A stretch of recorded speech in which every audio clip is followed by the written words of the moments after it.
बिस्मिल्लाहिर्रहमानिर्रहीम। अस्सलाम वालेकुम नाज़रीन, अगर आप भी अपनी बेटियों की बहनों की शादी करना चाहते हैं तो उनकी शादी करने से पहले ये वीडियो ज़रूर देख लीजिए और इस वीडियो को ज़्यादा से ज़्यादा शेयर कीजिए। ये कहानी नाजिया नामी एक नौजवान लड़की की है जिसकी परवरिश उसकी बाशऊर वालदा ने की। नाजिया का मकसद ज़िंदगी में कुछ बड़ा और मुनफरिद करना था और वो हमेशा अपनी तालीम में बेहतर रही है। उसके वालिद दौलत कमाने की फ़िक्र में रहते हैं और नाजिया की शादी एक अमीर आदमी नौमान से तय कर दी जाती है जिसकी पहली बीवी उसके साथ नहीं रहती। मजीद आगे बढ़ने से पहले आपसे इल्तमास ये कि इस वीडियो को आखिर तक देखिए और हमारे चैनल राहे हयात को सब्सक्राइब जरूर कर दीजिए। नाज़रीन इकरामी, अल्लाह ताला ने हर इंसान को किसी ना किसी मकसद की खातिर पैदा किया है। कुछ लोग इस बात का इदराक कर लेते हैं कि उन्हें दुनिया में कोई मुफीद काम करना है, कुछ इतने बाशऊर नहीं होते और वो बेमकसद जिंदगी गुजार कर इस जहान से रुखसत हो जाते हैं। खाना पीना सोना और बेकार जिंदगी गुजारना तो मकसद हयात नहीं हो सकता ना। ऐसा जीवन तो जानवर भी गुजारते हैं, जबकि इंसान अशरफुल मखलूकात है। इसे ऐसी जिंदगी गुजारने का एहतमाम करना चाहिए जिस पर इंसानियत फख्र करे। ये बहन कहती हैं कि मुझे ये शऊर वालदा ने दिया। वालिद साहब इतनी गहरी सोच ना रखते थे। उनका ख्याल था कि सिर्फ अपने लिए सोचो और अपनी खातिर जियो। वो एक नॉर्मल आदमी की तरह कमाते और कमाने के बारे में रात दिन सोचते रहते ताकि अपने बच्चों को ऐशो आराम मुहैया कर सकें। शायद यही उनकी जिंदगी का मकसद था। मैं अम्मी की शख्सियत से मुतासिर थी। बचपन में जो बातें वो कहानी के रूप में गोश गुजार करती थीं उन्हीं से मेरी तामीर हुई। जूं जूं अकल आती गई ये सोच पुख्ता होती गई। जरूरतमंद इंसानों के लिए कुछ करना, दूसरों के काम आना और अपनी जिंदगी दूसरों की राहत के लिए वक्फ कर देना, बेशक ये एक आला तरीन काम था लेकिन आसान काम नहीं था, क्योंकि इंसान अपनी परस्तिश में खुशी महसूस करता है। सच ये है कि अपने नफ्स को मारना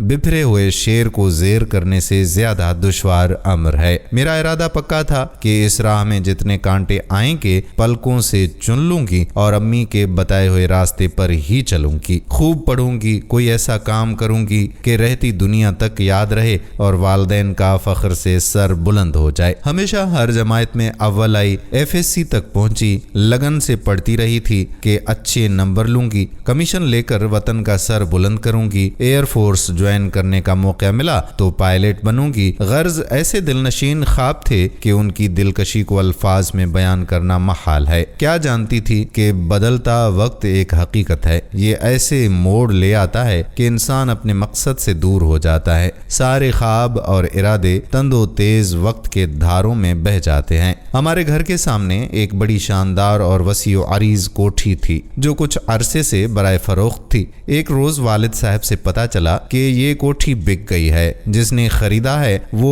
एक अमीर तरीन आदमी है। उसका नाम नौमान था। रफ्ता रफ्ता अब्बू की उससे अच्छी दुआ सलाम हो गई। गर्चे उम्र में कम था मगर शादीशुदा था और हैरत की बात ये थी कि बीवी साथ नहीं रहती थी। वो मैके में थी और नौमान अपने नौकर के हमराह कोठी में रिहाइश पजीर था। नौमान ने अब्बू से दोस्ती पक्की कर ली। वो रोज हमारे ड्राइंग रूम में बर्जुमान होता। अब्बू उसकी खातिर मदारात खुसूसी तौर पर करते थे। कहते थे कि काम का आदमी है और इसके ताल्लुकात बड़े बड़े लोगों से हैं जिनसे कई काम निकल सकते हैं। इसी लालच पर वालिद ने उससे रोज मिलना शुरू कर दिया। खाने पर कभी चाय पर बुला लेते। वो भी अकेला रहता था। बोरियत दूर करने फारिग वक्त में अब्बू के पास आ जाता था। जब दोनों में कुर्बत बढ़ी नौमान ने अब्बू से अपने जाती मामलात और मसाइल बताना शुरू कर दिए। वालिद साहब हमदर्दी करते और कहते कि मेरी जरूरत हो तो मैं हाजिर हूँ, मुझे अपना जानो। अक्सर कॉलेज आते जाते नौमान से मेरा सामना होता था। बतौर पड़ोसी उसे एहतराम से सलाम करके आगे बढ़ जाती थी। नहीं जानती थी कि वो मुझे नजरे खास से किस मकसद के तहत देखता है। शादीशुदा था और उम्र में मुझसे 15 बरस बड़ा था। सोचा भी ना था कि उसके दिल में मुझे शरीके हयात बनाने की आरजू रासिख हो जाएगी। एक दिन उसने वालिद साहब को अपने दुखड़े सुनाकर मेरा रिश्ता मांग लिया। वो नौमान को पसंद करते थे कि उन्हें भी उसी तरह दौलत कमाने और उसे दिन रात दुगनी करने का शौक था। इसी कदर मुश्तरक ने शायद दोनों को यकजा किया था। बहरहाल वालिद साहब ने दूर की सोची कि अगर नौमान उनका दामाद बन गया तो उसके जरिए उनके भी बड़े लोगों से ताल्लुकात बनेंगे और वालिद के वारे न्यारे हो जाएंगे। बस उन्होंने वालिदा से कहा कि नौमान को मैंने अच्छी तरह देख लिया, परख लिया है, शादीशुदा है तो क्या हुआ, बीवी घर बसाने पर राजी नहीं है, 12 मनाने को जा चुका है, ससुराल वाले इंतहाई आकबत नाअंदेश और बदतमीज किस्म के लोग हैं, उसने हमारी बेटी से शादी की दरख्वास्त की है। इतने अमीर आदमी का दामाद होना बड़ी बात है। 15 साल उम्र का फर्क कोई ऐसा फर्क नहीं है कि अच्छा रिश्ता रद्द कर दें। नौमान अभी बमुश्किल 31 या 32 बरस का है। उसकी शादी बुजुर्गों ने लड़कपन में ही कर दी थी। बेहतर होगा कि हम इस रिश्ते को कबूल कर लें। वालिदा हैरान रह गईं। उनको मेरे मिजाज और लगन का पता था, जबकि वालिद तालीम को लड़कियों के लिए बस वाजिबी सी शय समझते थे। कहते थे कि जितना पढ़ लिया काफी है, अवलीन फर्ज घर बसाना है, जितनी जल्द शादी हो जाए अच्छा है। जब मुझे इल्म हुआ कि अब्बू मेरा रिश्ता नौमान से तय करने जा रहे हैं, जान ही तो निकल गई। इतनी जल्दी, और वो भी एक शादीशुदा आदमी से। यकीन ना आया वो ऐसा कर सकते हैं। जानती थी अम्मी या मेरी मर्जी ना चलेगी, क्योंकि नौमान शातिर आदमी था। उसने अब्बू को उनकी ख्वाहिशात के मुताबिक सब्ज बाग दिखा दिए थे। वालिद पूरी तरह उसके बिछाए हुए जाल में जकड़ते चले गए। हम खुशहाल कहलाते थे, लेकिन रुपए की रेल पेल कभी ना देखी थी। अबू अनथक मेहनत करते थे, तभी थोड़ी सी खुशियां ला सकते थे, और अब वो दौलतमंद होने के लिए कोई आसान रास्ता तलाश कर रहे थे। हम 4 बहनें थीं, कोई भाई नहीं था।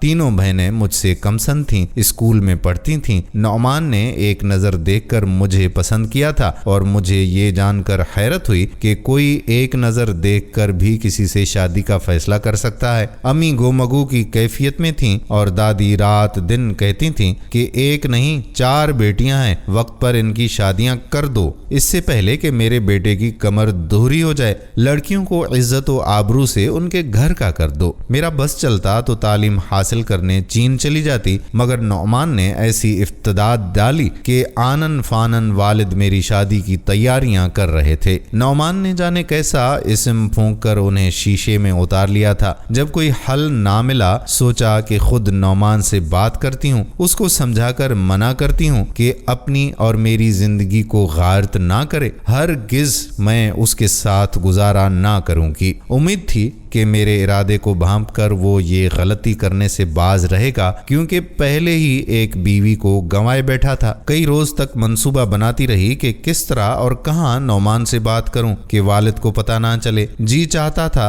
कि खूब खरी खरी सुनाऊं कि हमेशा के लिए मेरे बारे में सोचने से बाज आ जाए। जाने उसे क्या सूझी थी कि एक बीवी के होते मेरे गिर्द चक्कर लगा रहा था। एक रोज कॉलेज से घर आ रही थी कि एक गाड़ी को अपना ताक़ुब करते हुए पाया। ये नौमान था। मैं एक तरफ होकर ठहर गई। इत्तेफाक से सामने एक रेस्टोरेंट था। उसने मेरे नजदीक गाड़ी की रफ्तार को धीमा कर दिया, जैसे मुझे लिफ्ट की पेशकश करना चाहता हो। तभी मैंने हाथ के इशारे से उसे रोका और कहा कि जरा ठहरिए और मेरी बात सुनिए। उसने गाड़ी का दरवाजा खोला तो मैंने कहा कि गाड़ी से उतरकर बात सुनिए। वो बाहर आ गया। अब मैं मुश्किल में पड़ गई कि फुटपाथ पर जहां लोग आते जाते हैं, कैसे इससे बात करूं। मैं तो उसे इस तरह से धमकाना चाहती थी कि कानों को हाथ लगाए, और सबसे बड़ा उज्र यही पेश करना चाहती थी कि शादीशुदा होकर मेरा रिश्ता मांगने क्यों हमारे घर पहुंच गए। पब्लिक प्लेस की वजह से ऐसा मुमकिन ना था। मैंने रेस्टोरेंट की जानिब इशारा किया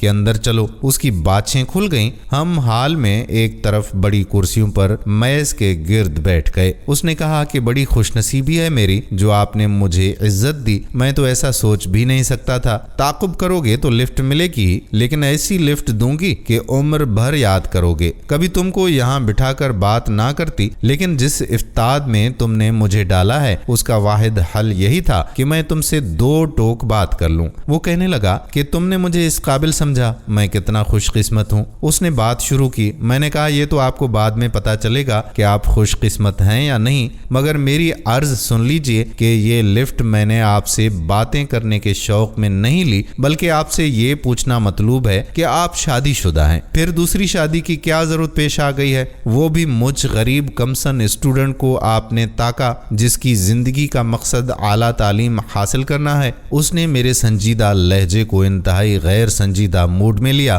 وہ ہنس پڑا، پھر گویا ہوا کہ آپ واقعی شادی نہیں کرنا چاہتی یا مجھ سے شادی نہیں کرنا چاہتی کہ میں شادی شدہ ہوں؟ اس نے کہا دونوں باتیں سمجھ لیں، پڑھائی کا جہاں تک معاملہ ہے تو یہ شادی کے بعد بھی جاری رکھی جا سکتی ہے، اور دوسری بیوی کا معاملہ ہے تو آپ میری بیوی سے خود ملیں۔ اس کا ذہنی توازن درست نہیں ہے، میرے چچا کی بیٹی ہے اور چچا کی بڑی جائیداد کی تنہا وارث ہے، اس لیے مجھے بزرگوں نے کم سنی میں قربانی کا بکرا بنا دیا۔ آپ میری والدہ، بہن، گھر والوں سب سے مل کر اس معاملے کی تصدیق خود کر سکتی ہیں۔ میں نے کہا مجھے تحقیق کرنے کی ضرورت نہیں ہے کیونکہ مجھے آپ سے شادی نہیں کرنی۔ اگر آپ کی بیوی کا ذہنی توازن ٹھیک نہیں ہے تو اسے طلاق کیوں نہیں دے دیتے؟ کیا محض اس کی جائیداد اور دولت کی وجہ سے؟ اس نے کہا نہیں، اسے عمر بھر کے لیے ایک محرم بھی چاہیے جو اس کی دیکھ بھال کرتا رہے۔ ابو اور چچا نے سوچا کہ ان کے بعد فریحہ کو بیماری یا اچھے برے وقت میں محرم کی ضرورت ہوگی، پھر کون اس کی خبرگیری کر سکے گا؟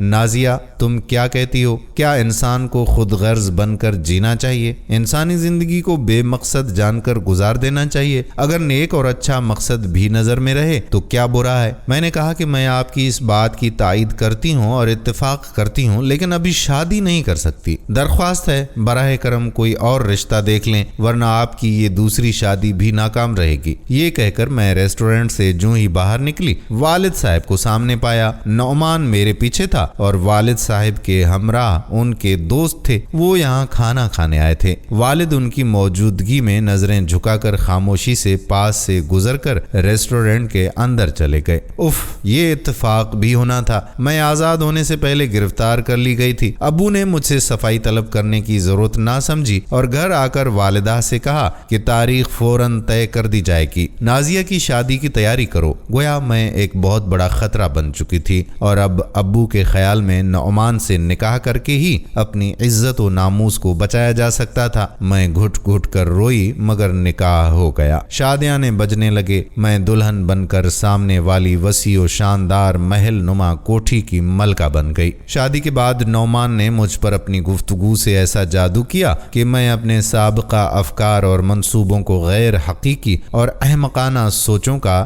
شاخسانہ سمجھنے لگی۔ انہوں نے مجھ کو خوش رکھنے کے لیے سر دھڑ کی بازی لگا دی، ہر طرح میرا خیال رکھا۔ اب سوچتی تھی کہ اگر نعمان سے میری شادی نہ ہوتی تو میں تو بدقسمت ہوتی۔ اس نے یہاں تک تو سچ کہا تھا کہ اس کی بیوی عرصے سے میکے میں تھی، لیکن یہ صحیح نہیں تھا کہ اس کا ذہنی توازن خراب تھا۔ وہ ان پڑھ اور دیہات کی ایک بھولی بھالی عورت تھی اور بے اولاد بھی نہ تھی۔ نعمان سے اس کے 3 بچے تھے جو اپنی ماں کے پاس رہتے تھے۔ اصل معاملہ یہ تھا کہ وہ عورت نعمان کے ساتھ شہر میں رہنا نہیں چاہتی تھی کہ اس کی والدہ فالج کی مریضہ تھی جسے اس کے سوا دیکھنے والی کوئی اور نہ تھی، اور یہ ایک طرح سے سمجھوتا تھا کہ وہ اپنی ماں کی خاطر میکے میں رہے گی اور نعمان بزنس کی خاطر شہر میں سکونت پذیر ہوگا، البتہ اپنے گاؤں اپنے بچوں سے ملنے آتا جاتا رہے گا۔ میں نے خود کو سمجھایا کہ ایک اچھے مقصد کے لیے اس شخص نے بیوی کو بیمار ماں کے پاس رہنے کی اجازت دی ہے اور ایسے وقت میں بیٹی سے زیادہ کوئی اس کا خیال نہیں رکھ سکتا تھا۔ یہ تو نعمان کی اچھائی تھی، لیکن کیا اس نے بیوی کو آگاہ کیا کہ وہ شہر میں رہتے ہوئے اپنی ضروریات کی خاطر دوسری شادی کر رہا ہے؟ اس کا شہر میں رہنا ناگزیر تھا اور دوسری شادی بھی ناگزیر تھی۔ اب یہ خوف ستاتا تھا کہ کبھی نعمان کی دوسری بیوی شہر والے گھر آ گئی تو یقیناً ہمارا سکون درہم برہم ہو جائے گا۔ شادی کو 2 سال گزر گئے اور میں اولاد کی نعمت سے محروم تھی۔ نعمان کے بچے موجود تھے، اسے مزید بچوں کی خواہش بھی نہ تھی۔ میرا رشتہ اس کے ساتھ ہوا میں معلق تھا۔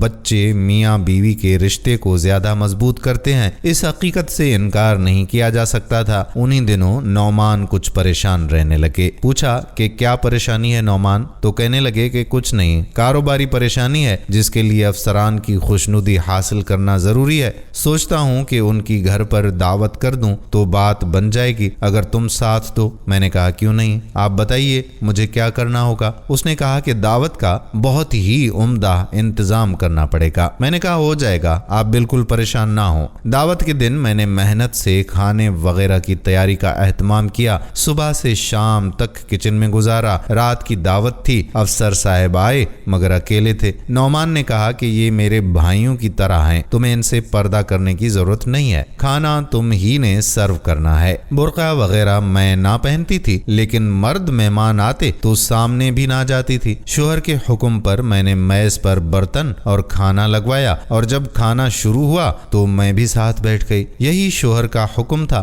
گرچہ غیر شخص کے سامنے حجاب مانے تھا۔ 2 لقمے زہر مار کے وہ صاحب مجھے کن اکھیوں سے دیکھتے تھے اور میں پسینہ پسینہ ہو جاتی تھی۔ بس پھر کیا تھا، اس دعوت کے بعد دعوتوں کا سلسلہ شروع ہی ہو گیا۔ ایک کے بعد ایک افسر کی دعوت ہوتی، ایک حد جو مقرر تھی ختم ہو چکی تھی۔ اب ہر دعوت پر مجھے مہمانوں کے سامنے بٹھا لیتے اور کھانا کھانے پر اصرار کرتے، کہتے کہ یہ آج کل کا طریقہ ہے، مہمان کی عزت افزائی کے لیے فیملی کے ساتھ ڈنر یا لنچ کرنا پڑتا ہے۔ ایسی دعوتوں سے میرے کاروباری امور میں مدد ملے گی اور تمہارے تعاون سے مجھے بڑے بڑے ٹھیکے ملیں گے۔ مجھے معلوم نہ تھا کہ ایسی دعوتوں کے معنی کتنے وسیع ہو سکتے ہیں۔ شروع میں کچھ نہ سمجھی، بالآخر سمجھ میں آ گیا کہ یہ دولت کمانے کی خاطر مجھے استعمال کر رہے ہیں۔ میں خوبصورت اور کمسن تھی اور یہ شو پیس کی طرح میرا ہر کسی کو دیدار کراتے تھے۔ دعوتوں سے جی اوب گیا، ہمہ وقت پریشان رہنے لگی۔